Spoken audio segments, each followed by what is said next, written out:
All right, part 2. Here we are. If you haven't watched part 1, go watch part 1, and this is how you get what you want to come into alignment with you. So, you're in your fishbowl. This is your comfort zone. How did this comfort zone? It's also your toroidal field. Energy coming from source to and through you, going back through the earth, grounding, going back up, coming back down, right? It runs through both planes, physical, spiritual.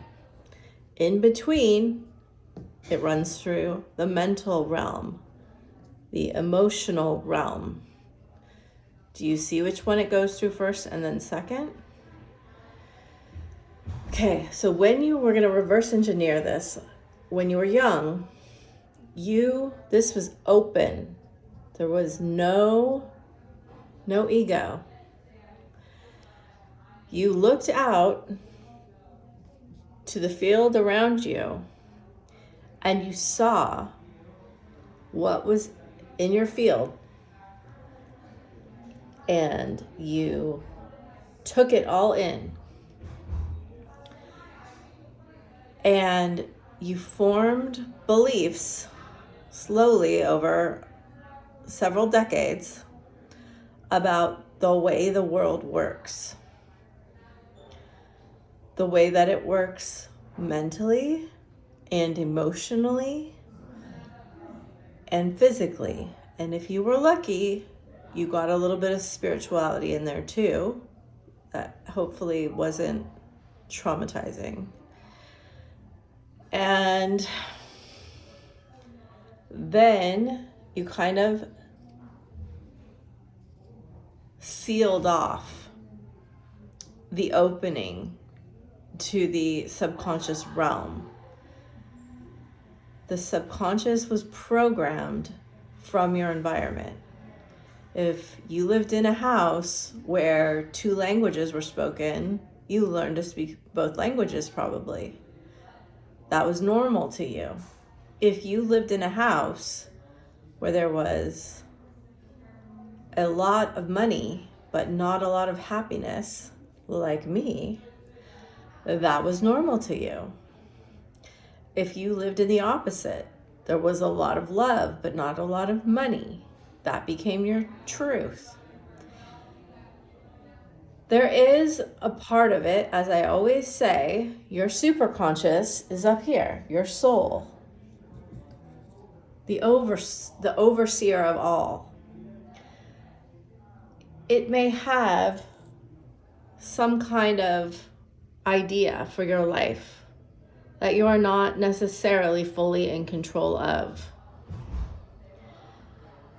You know, there's lots of stories about twins where twins live in the same house, and one becomes a villain and one becomes like a philanthropist. And you do seem to come in with a set of kind of instructions on using how you're going to use what happens to you in which way.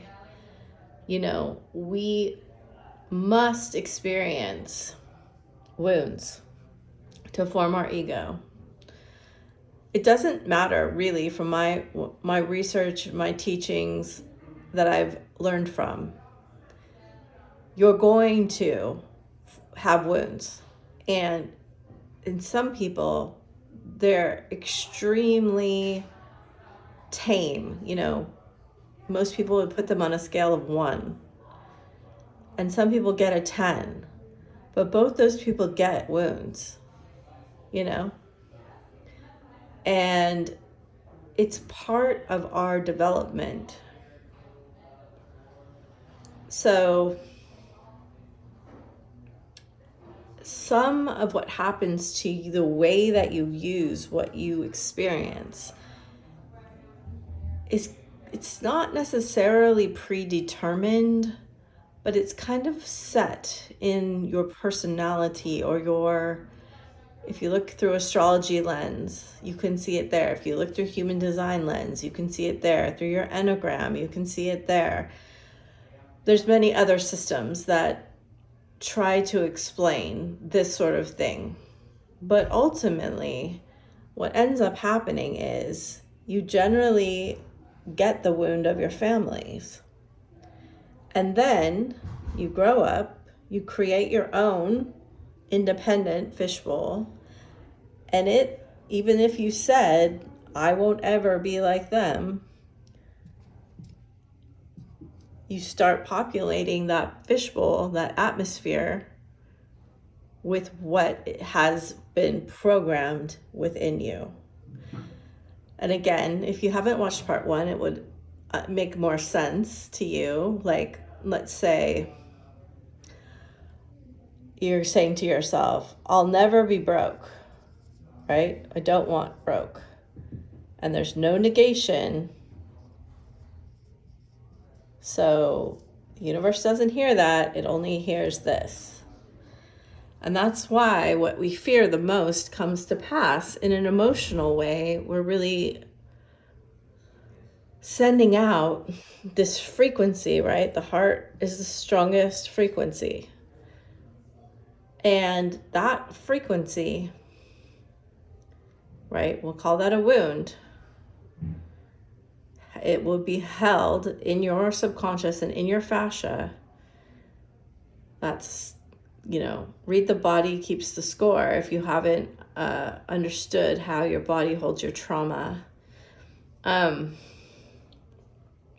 It's going to, your fishbowl is made from your 7 energy bodies, from your aura, which is one of them. And it's programming it to have what's comfortable to you. Even, and most especially, the fears. Because you've survived them already. You've survived. All the things you've survived have actually been marked as safe by your subconscious. And so yourself may feel very dissatisfied. The longer you live in this, yourself feels more and more dissatisfied because it wants always expansion. It wants to go beyond this. Energy is always for expansion and fuller expression. You want more experiences from your unconscious. You want bigger experiences from your self-conscious. And so you're pushing yourself. But again, from the first one, the first part of this, you'll see it's a cyclical loop until you break this pattern, until you break this and you stop identifying with it. So that's self-concept. Yourself must actually grow in belief before it shows up. You must have it in here and in here before it's out here. And so when you heal this, and by heal, I mean you make yourself whole. If you grew up without a lot of money, you are operating from a place that you see as lack, as scarcity, as always trying to fix something that's broken or broke. And you can't ever get this from this. It's not the same frequency, right? You have to change this first. So you have to heal, but it's not taking this and making it this. It's detaching from this identity. because it's false. And understanding that the self can be anything it wants to be. And that sounds easy to say, but it is not necessarily easy to do. Why? Because this is a powerful illusion, and this is very powerfully protected. So you have an illusion here that this is who you are, because everything in your world matches it. And you have fear here that things outside of this want to attack it.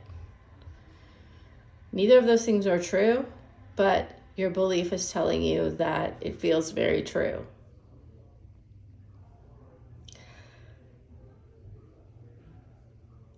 Yeah, that's it.